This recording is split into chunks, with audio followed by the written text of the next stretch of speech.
Like right now, there's no go. Name is Joe Quigley, and I'm in New Bedford right now. And I'm a political cartoonist, commentator, and curmudgeon. Okay, what I do with my art is if I see something that is wrong, and I can tell it's wrong, and it needs to change, okay, so it's geared towards bringing about that change. So whether it was gay rights, workers' rights in different circumstances, minority rights, women, you name it, okay? If it's wrong, the thing with the artwork is, rather than, like I said, reading a big long thing, regardless what language you speak, you can pick out a cartoon. You get the joke right away, right? And you move on. Getting a message across, not to entertain, but to change.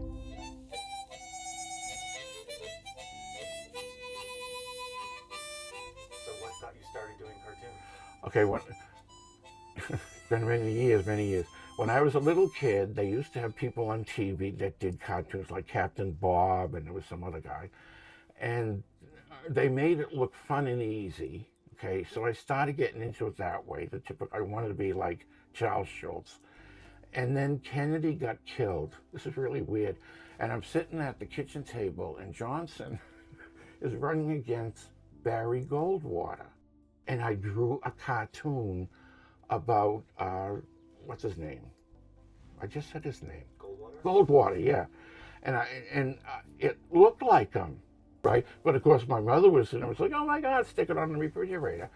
And then I realized you got a reaction for that, right? And then a couple of times I tried doing the usual, like getting ready to put a comic strip in the paper and stuff like that.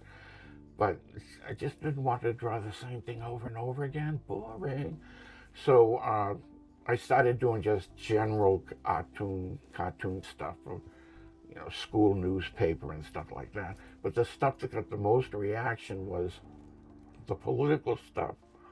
Because at one point, I realized a lot of the people that were in positions of authority and were experts were no better than I was, except they listened to them, but they didn't listen to me, or people like me, right?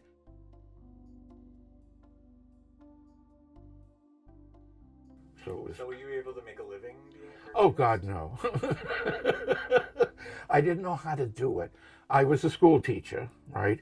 I would use my artwork where I could for the union and publications, freelance, right? But I didn't know how, because it wasn't in my wheelhouse anywhere in training, because self-taught, how you make that connection. The money part, look at me, hello.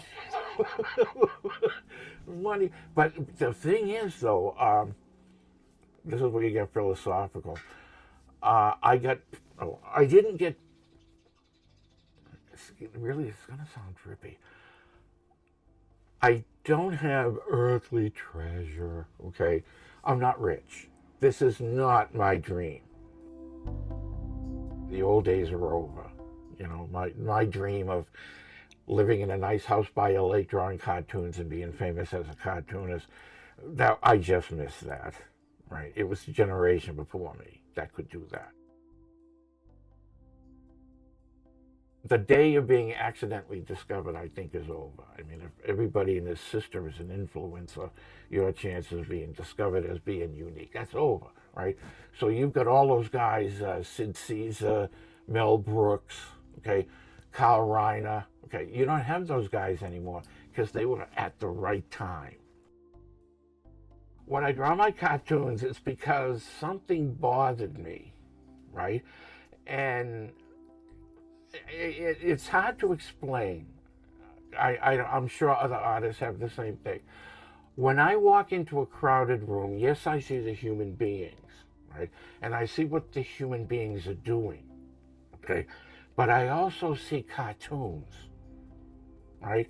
And I watch what the cartoons are, and it's not a derogatory thing. It's just that later on, if I need a model for something, okay? Well, I saw that person at the party, right? So it'll just be like something will bother me. I'll be thinking about it, and there might be something I've seen that makes the connection, okay?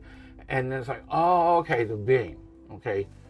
And then and I don't know how it just happens. And then sometimes I get to the end and I'll realize that makes no sense anymore. It did in the beginning, right? And then you might put it aside.